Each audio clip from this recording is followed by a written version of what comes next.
I love to help people create a safe haven in their homes, right? Because we are being bombarded in our air and our water and our food. I mean, literally, there's no way to avoid toxins. So as you mentioned, we want to keep those pathways working well. But one of the simplest things to do is reduce that toxic load. Like let's just right off the bat make sure our personal care products and we're not using a bunch of plastics in the kitchen or nonstick pans and chemicals in our cleaning products. All of those things, are cumulative, and that's and our food. I don't ever tell anybody, you have to eat all organic all the time. But I definitely pay attention to EWG's Dirty Dozen list. And, there are I will never eat conventional celery because every year it's pretty much at the top of the list of dirty foods. Welcome to the Anthropology Podcast. I'm your host, Megan Walker. As a former naturopathic doctor and anthropologist, I align the intersection of personal performance, purpose, and innovative thinking in badass women working to change the world as entrepreneurs and go-getters. Anthropology is the study and science of what makes an entrepreneur think, feel, and perform in a path compelled by a vision for helping others, solving problems, while building a life on your own terms. Together, we are exploring the health, mindset, and strategies that distinguish the world's best entrepreneurs. This is the Anthropology Podcast. Welcome to episode 213 of the Anthropology Podcast. I'm Megan Walker, former naturopathic doctor and anthropologist, deeply curious about the intersection of high-performance entrepreneurship and health. So my guest today, Julie Michelson, is not only an international speaker, national board certified functional medicine coach, and someone who specializes in inflammation and autoimmunity. She's also a fellow biohacker, super interested in the strategic decisions and actions we can take every single day to fully optimize our health. And while I want to talk about autoimmune risk and things that we can do for our autoimmune conditions, we actually thought it would be super fun if we took all of the influences on autoimmune disease and talked about our favorite biohacks for each. What this means is we are not keeping this episode exclusively for those at autoimmune risk or those managing that disease themselves. We're keeping this pretty general in that it's going to be able to influence and optimize everyone's health. And if autoimmune is part of your risk profile, then you're definitely going to benefit along the way. We covered 10 topics and shared our favorite biohacks for each: sleep, stress, detox, digestion, immune health, brain, energy, skin, hormones, and finally, autoimmune and inflammation risk. It was a super fun episode, an experiment that Julie and I jumped into, and I'm super excited to share it with you now. Julie Michelson, welcome to the Anthropology Podcast. Thank you so much. I'm so happy to be here. Well, we're going to have a really fun time today because I just want everyone to know, I just threw this down to Julie. I was like, I have this idea because you love to talk about biohacking and so much of your work centers around autoimmune disease. And we were just discussing how autoimmune disease is one of those things that percolates to the surface often when other areas of our health are unattended to. And so we're actually going to jam through 10 topics today with respect to health in general, because they all apply to autoimmune. And we're going to end talking about reducing autoimmune risk. And before we do that, Julie, I would love for you to give everyone a bit of a background on your work and your health journey and how we got to this point today. Sure. Thank you so much. So like most of us in this field, I did get to my work through my health journey. I was diagnosed at age 34 with rheumatoid arthritis. I was a single mom with 3 young kiddos and spent 10 years following conventional Western medicine rheumatology treatment. And I use the term treatment in air quotes. They treated, we're trying to treat my symptoms. I was on 10 prescriptions and continued to decline for over a decade. Before I really hit the wall, was literally afraid I was going to die and leave my kids without a mom, and just started learning things on my own and experimenting, and found biohacking, thank goodness. And through the world of biohacking, found functional medicine, and I completely reversed all my symptoms, got off all those nasty meds. And I'm younger at 51 than I was at 34, and just passionate about helping others use those same approaches to reverse their symptoms and feel better than they think they could.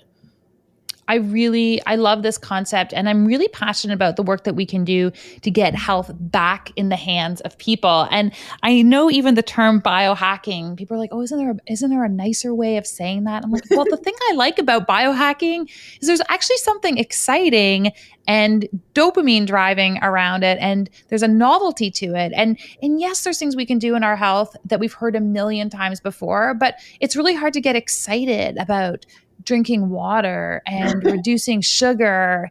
And the thing that like biohacking is it's just a little bit different. It's a slightly different take. It's a different entry point into the conversation.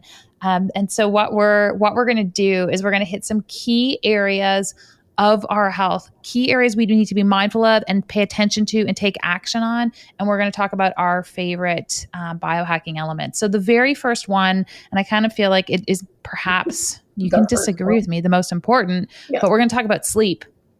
Absolutely. What are your favorite ways to optimize sleep? Ideally, and again, some of these people hear biohacking and they think like fancy, expensive equipment or, crazy things that only Dave Asprey is doing in his lab. One of the best biohacks for really creating good quality sleep is creating a routine, right? Mm-hmm. So I go to bed around the same time every night. The things I do that lead up to my bedtime are the same. It's going to be so hard for me to cut it off at one. Really careful with blue light. And then using an Oura ring so that you can further continue to tinker and optimize. Yeah, I totally agree with that. Blue blocking, for people who are like, okay, you're all talking about blue blocking. What the heck are you talking about? Blue light is a wavelength of light that comes off of our devices, our TV, our phones, all of the above. And what happens is it prevents our brains from releasing melatonin. And melatonin is part of how your body naturally puts you to sleep. So it confuses it. It's like, oh my gosh, it's morning, but it's obviously not. So blue blocking glasses help to block the blue light. And yes, they're going to make your screen look orange at night, but you're going to sleep way better. So I love that you mentioned that. And tracking, I wrote that down too. I was like, tracking sleep allows you to look at the data to know where to take action. So I love my Oura ring. I look at that data every single day. And two things I would just add here is that make your room dark, like so dark. Like pitch black. And if you can't do that, then get a mask. And then the other piece is get off your device before you go to sleep. Yes. You don't need dopamine before you go to bed. I'm talking to myself right now. You don't need to check. You don't need to check one last time to see what happened on any of the social channels. Get it out of your room if you don't have the discipline around it, but stop on your device. Okay. And then I have to add on to that one. If you do sleep with your phone next to your bed, please put it on airplane mode. Your alarm clock will still work, but please. Yes. Solid point. Okay, from sleep, I want to talk about stress. And stress obviously is going to have an implication on sleep and definitely will tie into autoimmune risk. What are some of your favorite ways of mitigating the influence of stress on your body?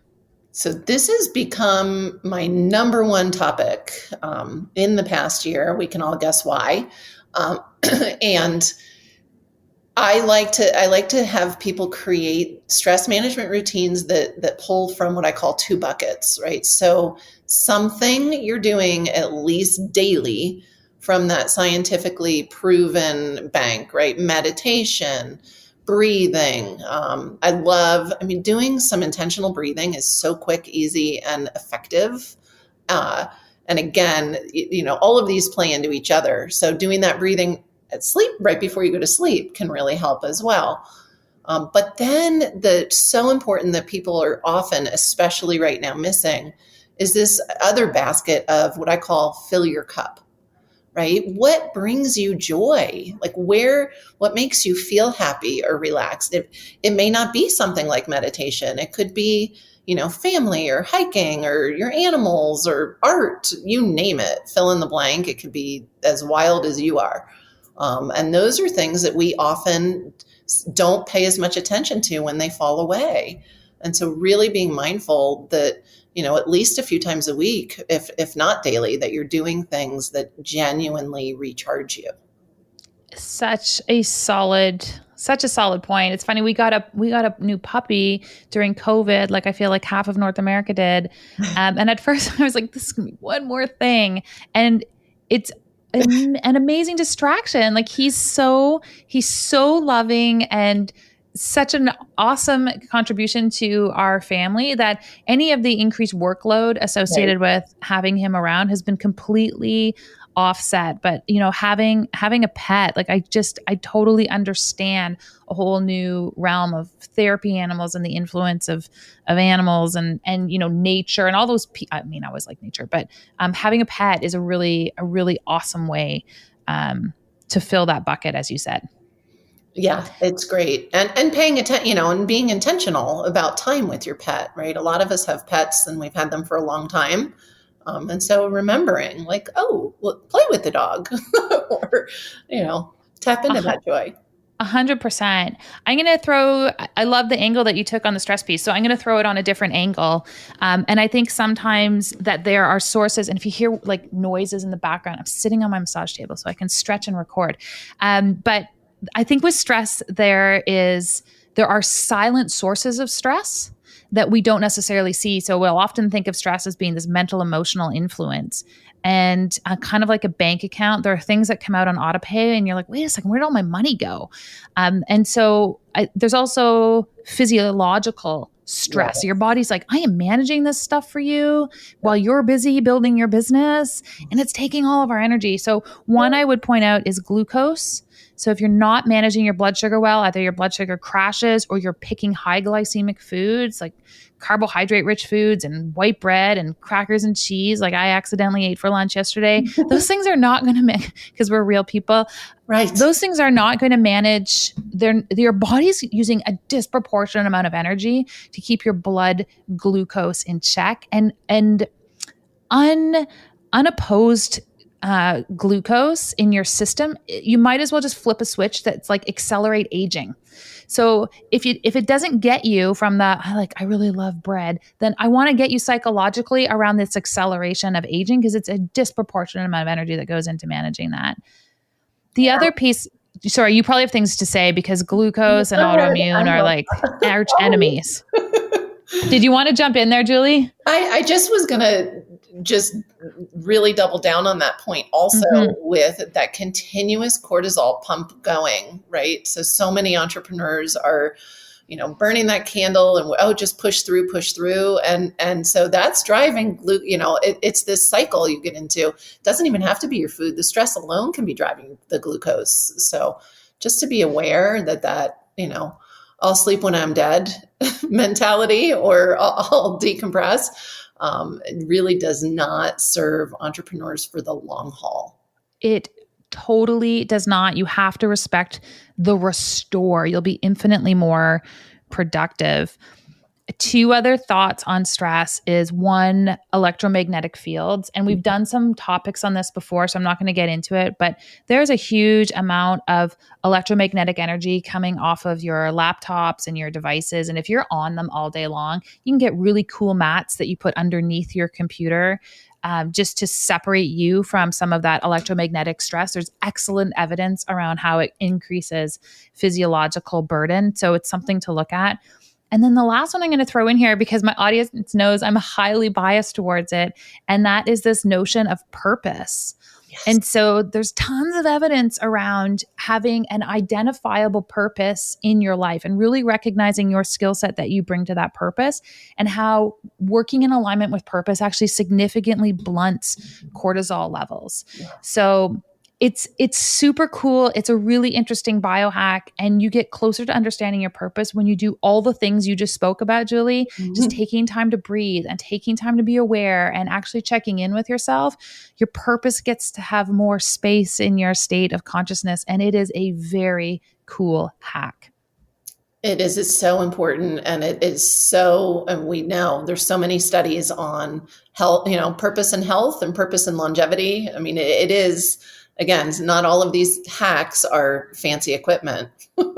No, you don't have to spend hundreds of thousands of dollars. It's really about being aware. And it brings us to our third item when we talk about these 10 influences on autoimmune risk and sabotagers of longevity and all these pieces. And that is this idea of detox. And we're not talking about detox as in the kit you buy in aisle 3 at the health food store. We're talking about a physiological process that takes place every single day in the liver. It's how we activate and deactivate pharmaceuticals and supplements and foods and environmental factors.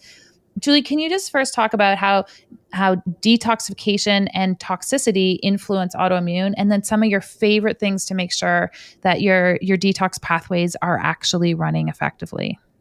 Absolutely. And stress is a toxin. So great lead in, or chronic stress is a toxin, I should say. So we love to say in functional medicine that, regarding autoimmunity, genetics load the gun, but environment pulls the trigger. And toxins are one of the most common underlying causes of autoimmunity or triggers, if you will. And if we think of the idea of a bathtub, and we're all exposed to so many more toxins than literally ever, and it happens so much quicker than our bodies could adapt. So many of us also have impaired genetic pathways for detox. I would say for most people that want to biohack their detox, get some, genetic testing done and find out what do you need some extra methylation support so that you can detox well. So that would be kind of for me the starting point if somebody really wanted to dig deep. And then on the flip side is I love to help people create a safe haven in their homes, right? Because we are being bombarded in our air and our water and our food. I mean, literally, there's no way to avoid toxins. So as you mentioned, we want to keep those pathways working well. But one of the simplest things to do is reduce that toxic load. Like let's just right off the bat make sure our personal care products and we're not using a bunch of plastics in the kitchen or nonstick pans and chemicals in our cleaning products. All of those things, are cumulative, and that's and our food. I don't ever tell anybody, you have to eat all organic all the time. But I definitely pay attention to EWG's Dirty Dozen list. And, there are I will never eat conventional celery because every year it's pretty much at the top of the list of dirty foods. So you just to be smart and mindful. But then the simple things, right? Are you drinking enough water? Mm-hmm. Are you letting these things clean out and pass through you? And again, if you know your genetics, you can know specifically ways to supplement as well. But then back to, so reducing stress, and then we'll go back one more and say sleep, right? We detox when we're sleeping. Make sure you're getting good quality sleep so your body can be really doing its job. So those are just really the basic level of understanding where we do have control. And again, even if our genetics are less than ideal, we can still support that and take that control back. Yeah, I love that. You're going to get the best possible understanding of how your body processes all things by having some level of genetic testing done around that. So great call on that piece. And two, anytime we're talking about detox or cleansing, it's about how do we reduce the things going in? And you're right, our home, our indoors is more toxic than outdoors. So doing a really strong inventory and reducing your load, and then how you get things out. So, I mean, if you're chronically constipated, it doesn't matter what kind of fancy thing we throw at you. You've locked all the doors. That's like cleaning out your cupboards but then you have your foyer is like completely full and you can't get anything out of your house. It is not helpful to have it all sitting in the hallway. So, oh my gosh, I'm using that. I love that. right. And so, yeah, we're going to get into digestion next. So all of those things are solid, and I'm not allowed to mention supplements. So I will not mention magnesium as something that is really critical to your detoxification pathways in your system. So magnesium is something that I've seen people be chronically deficient in. Almost everybody. Almost everybody. Yeah. And it's upregulated. We need more magnesium when our system is under stress. So, back to topic number 2, when magnesium is depleted, you can't supplement on magnesium and fall asleep. It doesn't work that way. But what happens is magnesium in your body enables your contractile system to start to relax. So it doesn't, when people say take magnesium and fall asleep, it doesn't work. And I'm not talking to you, Julie, I'm talking to everybody here. Right. But what it will do is it will facilitate relaxation in your body. So right back up to that sleep piece. So it gets upregulated in those stress pathways. It's also a really critical cofactor in the nuanced metabolic pathways associated with stress. So it is a really critical ingredient. I won't tell you to supplement on it. I won't tell you to look for it in your food. But in the spirit of biohacking, make yourself aware of all the different places that magnesium can play a role. Yes. So detox. We're cleaning out our cupboards. Yes. And now we need to attend to the hallway, which is digestion. And digestion is this is the soul of a functional approach to health. If digestion is off, no one is fixing your autoimmune conditions. No one is fixing your skin. This is a foundational piece in our health. Again, Julie, can you talk about the role that digestion has to play in autoimmune? And then we're going to talk about how we start to hack that system. Absolutely. So a couple things we see, most especially with autoimmunity, but unfortunately all too often in general, people don't have optimal levels of micronutrients anymore because most of us are not absorbing our food well. So you see, we get all these deficiencies. So our systems aren't working optimally. Take that a step further. There are certain foods that can encourage, in lay terms, is called leaky gut, where we get, gaps in our digestive system. Food particles and proteins are getting out into the body, causing an immune response, which they should. That's good. Our immune system is our army. But when that is happening over and over again, we can be triggering this autoimmune cascade, even to the point of there's certain food proteins that mimic certain body tissues. And so, for instance, people with autoimmune thyroid issues, they all need to be looking at diet. But it's not just, what are you not eating, right? It's let's heal that gut up to get those gaps closed. And then are we absorbing really well? And what I see all the time is people think uncomfortable GI symptoms are normal, right?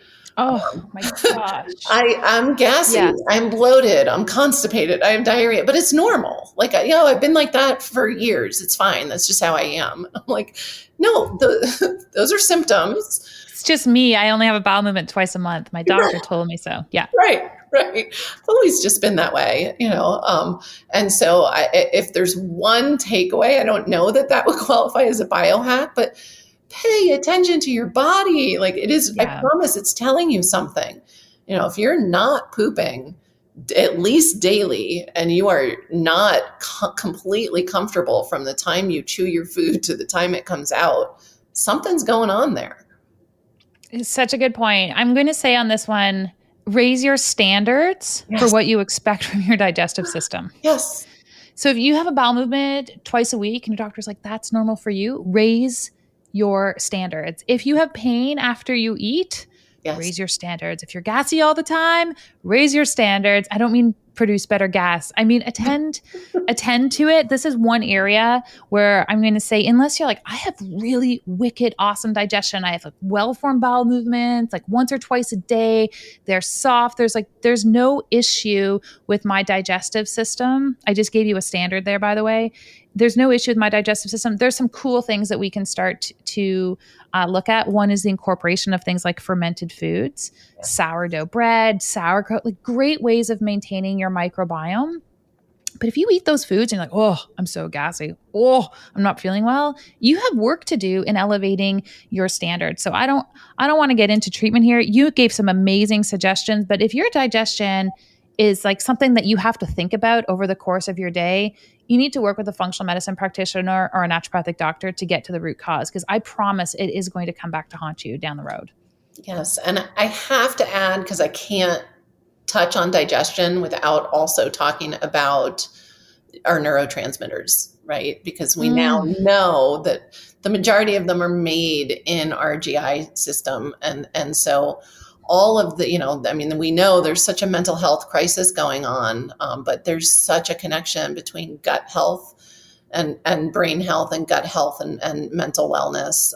So even if you feel like you meet those high standards of that, you think your digestion is really good, but you're struggling with things like anxiety or depression, look for that gut health again. Check it out. Make sure you really are doing the things that support you fully.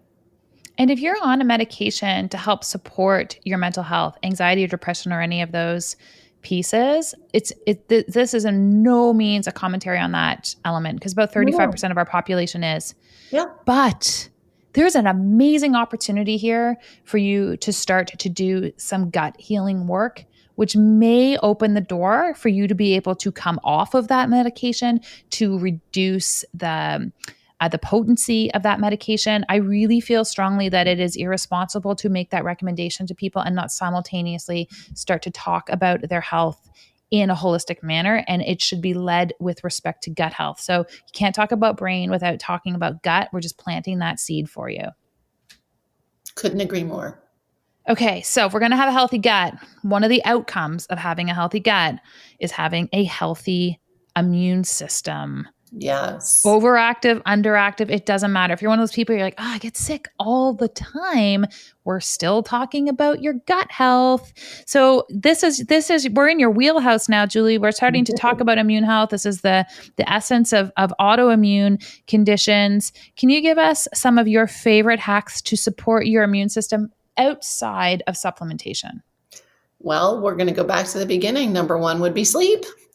Number 2 would be stress management, detox, digest, everything we just talked about, right? Directly impacts your immune health. And I do think of it as, it's overactive, underactive, or just right? Like this is Goldilocks talk here. Because we all know, those of us with autoimmunity or awareness about autoimmunity know that overactive really is not ideal. And what ends up happening is, things get confused and the body attacks itself. Not great. But as you mentioned, underactive, well, especially in this day and age, I've never known another time where people were more concerned about having an underactive immune system, right? We actually want those signals to be sharp and clear. And so doing the things, reducing or managing your chronic stress, sleeping really well, healing that gut, and eating that nutrient-dense diet that's going to give you all those nutrients you need for your immune system to work optimally. There is no magic, take this supplement and don't sleep and, eat poorly and don't do any of those things, but this will fix it. There is no such thing. I love that. And it's so very true. And, immune health for very, very, very many reasons has been at the forefront of our conversations in the last little while. I'm just going to throw in there that the microbiome in your gut is going to have a huge influence in terms of the overactivity or underactivity of your immune health. And I'm also going to throw in there sugar again. So you want to sabotage an effective immune system really quickly, you pick those high glycemic foods. And this isn't a matter of like, oh, you should take sugar out of your diet. This is really about glycemic control, but it has a huge influence on your immune system. Absolutely. It is the quickest way to weaken an immune system for sure. And I will throw in, because of the state of affairs of late, isolation is not good for the immune system. So, having those connections with people, whether it's in person, I'm not telling people to like go out and go to a party, just to clarify, but making sure that you're nurturing those connections, the people you love, the family, the friends, whether it has to be via Zoom or telephone, or, you have your small circle that you do see in person. But we are humans. We're supposed to be connected, and touch is important. And these all play directly into immune health. Absolutely. And I'll throw one more thing in there. I'm not going to tell you to supplement on it, because I'm not allowed to tell you to supplement on vitamin D. But I will say, if your vitamin D status is low, which you'll know if you get it tested, it's going to play a significant role in your immune health. Overactivity, underactivity it's one of those nutrients. It's great to get a good assessment on. And I'm so glad your dog agrees. I'm so sorry. He's supposed to be the quiet one. It's totally fine. It's not a problem. I'm going to segue while Julie manages her dog. I was on Clubhouse the other day, and I promise we're going to get back to number 6, 7, 8, 9, and 10 in 1 second. But my kids came in, they were having like a full brawl. It was simultaneously being cast on Zoom and to Facebook. And I actually really love that these conversations actually happen, not in a vacuum, but in real life. When you manage your stress well, you just roll with these situations. Absolutely. And I even kept my train of thought, just to add on the vitamin D. It is the very, very rare person that I have encountered that has optimal vitamin D levels that does not supplement. So get your vitamin D checked, people, please. Absolutely. And so it's a great segue. I don't know if you guys noticed, these all segue beautifully because your body's an integrated system, from your immune health to brain health. And there's an entire immune system that actually exists within your brain. But brain health and our capacity to execute and think and having clarity of thought, this is one of those, I find, side effects of biohacking and health optimization that everyone notices. They go, whoa, I didn't realize that I was operating in a cloud. So in your experience, Julie, I'm sure you see something similar, but what are some of your favorite things people start to introduce and they go, whoa, my brain is working on my behalf in such a better way? So for the biggest, and I agree, I think everyone has, if they're not working on it, some level of brain fog, and then working with autoimmune patients, without a doubt, brain fog is one of the biggest complaints.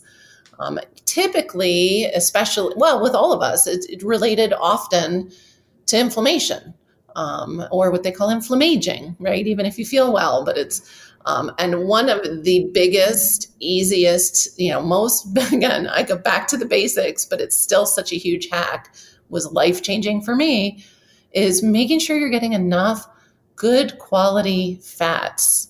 Right? Healthy fats. Some of us of certain ages grew up in the low fat craze and deprived our bodies of these important substances. Our brain is made of fat. Our nervous system needs fat, not only for the anti-inflammatory properties, but just to work optimally.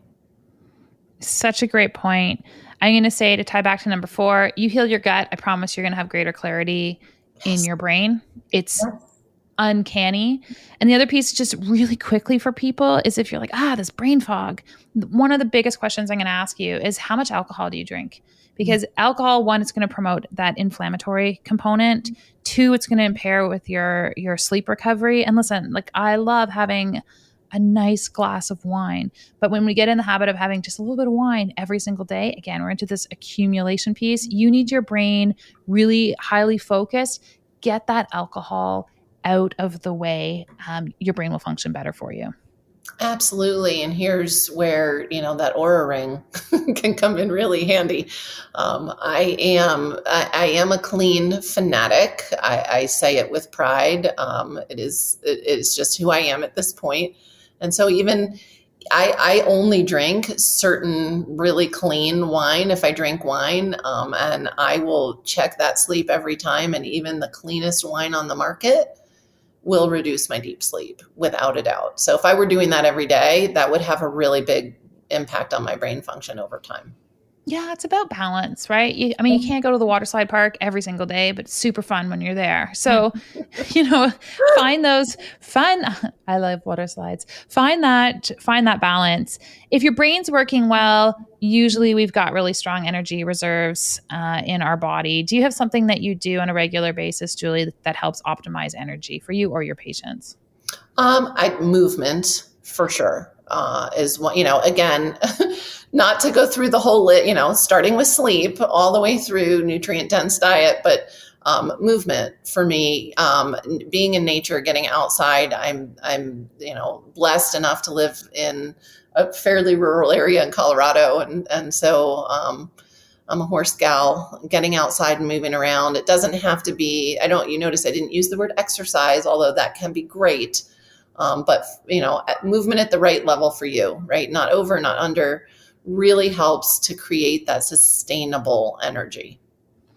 Yeah, I'm going to throw a few things in here in the spirit of the hack piece, and the movement piece is critical. If you hadn't said it, I would have said it. One is I actually really love the idea of red light therapy. It's something you can get in your own home. It boosts mitochondrial function, helps with inflammation. It's super cool. We did an interview with the founder of Juve. You can check in our archives. We'll link to it in our show notes.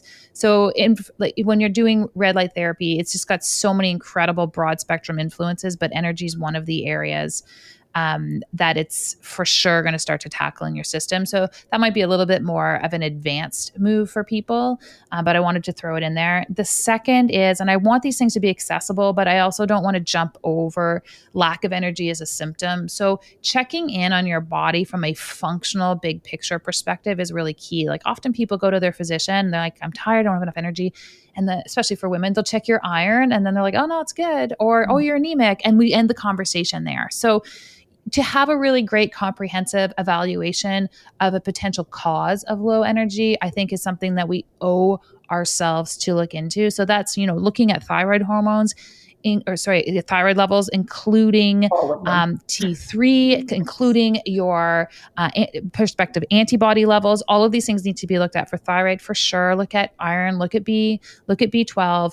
And then I would have a really comprehensive hormone evaluation done. I used to use urinalysis for looking at hormones. There's really great evidence around those pieces, but you want to start to understand the root cause of your energy. And once we've checked into those things and we know what's going on, I'm actually a big fan of hacking my hot drinks. So whether I'm adding ghee to my coffee with some collagen, or I'm, adding some turmeric to my tea in the afternoon, I love adding things that are going to increase my health to the hot drinks that I have throughout the course of the day. That is a true biohacker mindset. I think that's a natural tendency for us. How can I optimize, right? Like, can I put some mushrooms in this, or can I, what can I do to that? And supporting the body from every way we can. But it can be as easy as that. And the red light therapy, I encourage you all to look into. It is so simple to incorporate into your day. Totally. It is. It's easy. You can meditate in front of it. You can set your day up. There's just so many ways that you can make it a good use of your time. All right, let's transition a little bit. The immediate jump from energy to skin is not obvious, although the root cause pieces are often highly correlated. But Julie, do you have some key things that you do in the spirit of biohacking to help your skin feel young and healthy? So these are going to be all repeats. So our skin is our biggest organ. So we want to be really, really thoughtful about what we put on it and near it, right? So back to that toxin load. As far as skincare products, I like to recommend to people, if you wouldn't eat it, don't put it on your skin. I'm not saying eat your skincare products, but they should be that clean. There should be Yes. nothing in there that you wouldn't ingest or couldn't ingest. So that's from the outside. Again, back to drinking water and sleeping. And, I always hear people asking, well, this is going on with my skin. People are always looking for what can I put on it or how do I treat it? And again, usually it's gut health. Like number one would be gut health. Number two would be hormones. Then we get into, but that's back to gut health would be sensitivities and things. Often it's not coming from the outside. It's not because we're not using the right product or cleaning our skin well enough. It's a symptom of what's going on the inside. So the hack would be whatever you're experiencing on your skin, look inside, and all those things that you're doing to, reduce your sugar and reduce your inflammation and make sure you're well hydrated and well rested, you're going to get that young, glowing skin. Yeah, I love those. I love those pieces. Water's so key. And I'd have people who, they'd spend hundreds of dollars on supplements and creams and lasers. And I'm like, drink water. They're like, oh, I don't like it. And I'm at a loss for words. Just drink water, everyone. You actually do like it. You do like it. We are genetically pre-programmed to not like water. So drink water. Eat fat. Your skin loves fat. Like really good, healthy fats are so great for your skin. And I'm going to just also say non-toxic sunscreen when you are in the sun. You don't have to lather your entire body in it, but protect your face, protect those areas that are seeing the sun more often. I really don't think sunscreen should be controversial. If I'm out in the sun for more than 10 minutes, I'm burned to a crisp. I have to protect my body from the sun. There's ways for me to get vitamin D from the sun without simultaneously burning myself. So I'm a fan of non-toxic sunscreen. Pardon?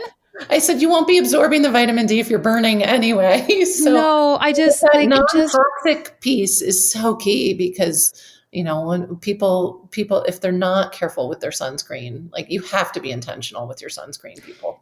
You do. I'm not asking people to stand there and smother themselves in aerosolized banana boat. That's not what I'm talking about. I'm talking about using intentional, non-toxic sunscreen to protect your skin from one of the biggest influences of aging and genetic permutation. The sun has the capacity to literally change the DNA in your skin cells and puts you at risk for skin cancer.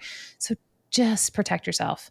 Okay, we're at number 9 and number 10. So if you've been following along with all of these pieces, we're talking about our 10 favorite biohacks. We started with sleep, then stress, detox, digestion, immune health, brain, energy. We just hit skin, and now we are talking about hormones, because if your hormones aren't well attuned, your skin's not well attuned, everything else is out the window. What are your thoughts, Julie, in terms of the biohacking piece related to hormones?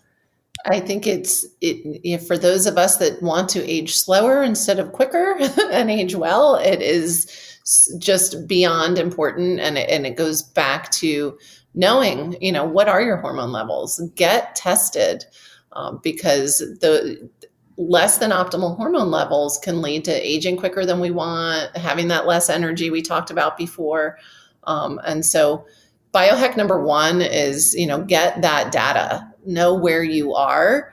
And there are lots of different ways to support hormone health, beyond, I'm not saying everybody needs to be, using hormone therapy. There are lots of natural ways to boost your own hormones and keep them optimal. My biggest, I don't know if you could call it a hack, to me, requirement would be don't surround yourself with a ton of plastics. Stop drinking out of plastic bottles.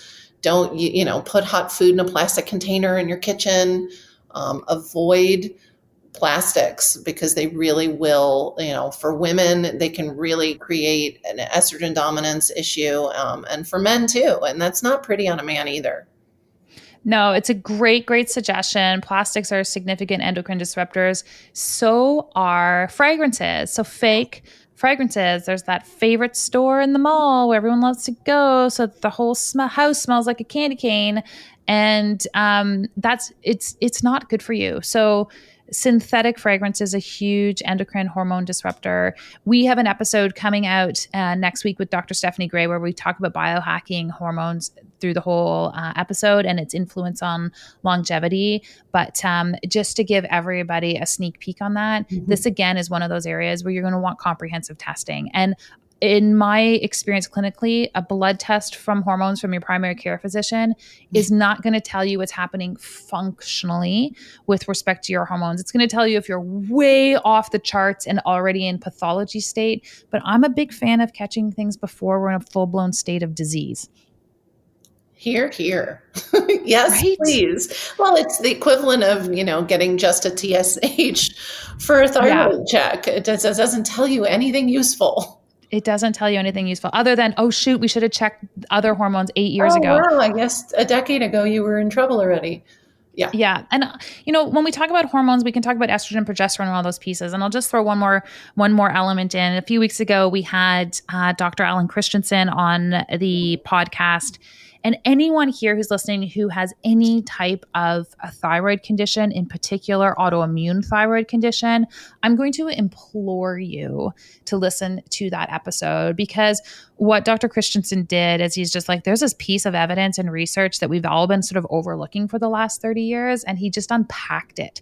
And it's really, really powerful. And he feels really strongly that understanding this element, I'm not going to give you any details. You have to go listen.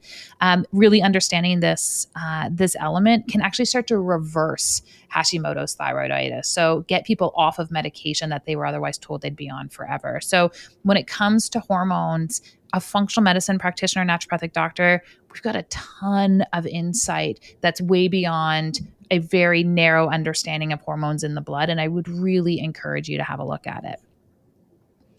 So we've dealt with a lot of pieces. We've gotten to number 10. And the reason that we put this one at the end is, one, it's Julie's area of expertise, starting to talk about and look at autoimmune risk, but also for anyone who sits in that category of heightened autoimmune risk, every single element that we've spoken about already that has all these tentacles on your health, it's also going to decrease your risk and the severity of autoimmune conditions. So Julie, can you just speak to this idea of autoimmune conditions? Who's at a heightened risk for that? And then how do you go about reducing that risk and then reducing the severity when it rears its head? Absolutely. So, top of the list, you hear about, genetic predisposition for autoimmunity, right? Things that run in families. But what we see all the time is this really, what we think of as the number one risk really is not. These days, especially, I would say, that's only a slightly higher increased risk because autoimmunity is just, unfortunately, booming, right? If it were a business, it would be making bank. It's become sadly so popular and more common in younger and more children. And again, that goes back to, a lot of it goes back to the toxicity levels we talked about before that we're all exposed to. So whether you have a genetic predisposition and you have a family full of autoimmune disorders or not, all of the things that we talked about today are the way that, I hate to say genetics don't matter. Certainly, if you know you have a genetic predisposition and you're smart and young, do these things now and you won't ever have to worry about it. But we see it's all just as reversible no matter what. And it is through all of, the other 9 things we just talked about, being really, really methodical. I mean, this is how there is always an underlying cause, and there are causes that aren't on this list, although they kind of are. We talked about detox, and another common underlying cause would be infection, viral and bacterial infections, which are still toxins. So identifying, working with that naturopath, that functional medicine doctor, identifying that root cause and treating that, and then hitting these other areas every day. The body is designed to heal. And when we pay attention to these 9 categories, we set the body up to heal. And so that will not only, reduce risk if you have risk, but it will also, I say we all have risk these days, but will also you start to see your symptoms improve. And I'm blown away time and time and time again. Clients come to me and they're like, well, I want to do what you do. And of course I can, we never promise anybody's going to feel completely symptom free or, completely in remission. And I am blown away every single time. People always feel even better than we ever thought possible. And I've felt well for the past 6 years now. And every time I hit my, oh my gosh, I can't believe I feel this good, I realize 6 months later, I feel even better. So I'm still healing and still optimizing. And yes, still digging and experimenting and playing, but nothing that's not in these 9 categories. Like, this is it, people. It's science, but it's not rocket science. So well put. And health is not a destination. It is, in many cases, a baseline upon which you can continue to grow and optimize. And this was super fun. Julie, you engaged in this experiment and you leaned into it. And we covered so many bases, all the different elements that can reduce your risk around autoimmunity. But honestly, any disease, we all have some element of risk in any particular category, but risk doesn't mean it is your destiny. And these are all tools to take your destiny with respect to health into your own hands. So super fun and a perfect place for us to transition the interview to something I call our KPIs, or key performance indicators. So just like we have them in how we run our business, I believe we have them in how we run our life. So I've got a few quick questions for you. Absolutely. Yay. What is your most recommended book? Like, hands down, you're like, it's just so good. It probably changes from time to time. I just finished reading, which is funny because it's not a new book, Younger Next Year for Women by Chris Crowley and Henry Lodge. Live strong, fit, sexy, and smart until you're 80 and beyond. They also do have a for men version. And it actually talks a lot about these pillars that we just went over. And so this is kind of the one right now that I'm trying to get everybody to read. Love it. Now, I know we talked a lot about hacks, but I want to know, what is your favorite health hack? Like, what's the thing you're like, it's so good, it's so juicy, it's my absolute favorite? Oh my goodness. You have no idea the list that just went through my brain. I know. And I'm being so mean by forcing you into just one. I'm like, this isn't your normal question. Nope. Favorite. Well, I am going to answer it just because we did put it on the hack list. Really, really committed, dedicated, high quality sleep. It doesn't get better than that. Perfect answer. How would you define your purpose? Oh, that's easy for me these days. My purpose is to help people with autoimmunity take their power back to feel better than they imagined they could. Look at that. And last question for you, Julie. Entrepreneurism, are we born this way or do we learn to become entrepreneurs? I'm going to be in the we learn to become camp, and it goes back to purpose and passion. I would have never thought I would be an entrepreneur 10 years ago, 20 years ago. I wasn't that kid. But I think when you find your passion and your purpose, it can create the drive that allows us to learn to be entrepreneurs. Beautiful. Julie Michelson, you're up to so many amazing things, helping so many people with their autoimmune conditions. Where can we send people to learn more about your work? You can send people to juliemichelson.com. And I always say there's no A in Michelson, or jm.coach. And I am up to really fun things, helping people reduce their inflammation and feel better. Love Amazing. Julie, thanks so much for being here. Thank you for having me. I love your podcast. I'm so happy to contribute. Thank you.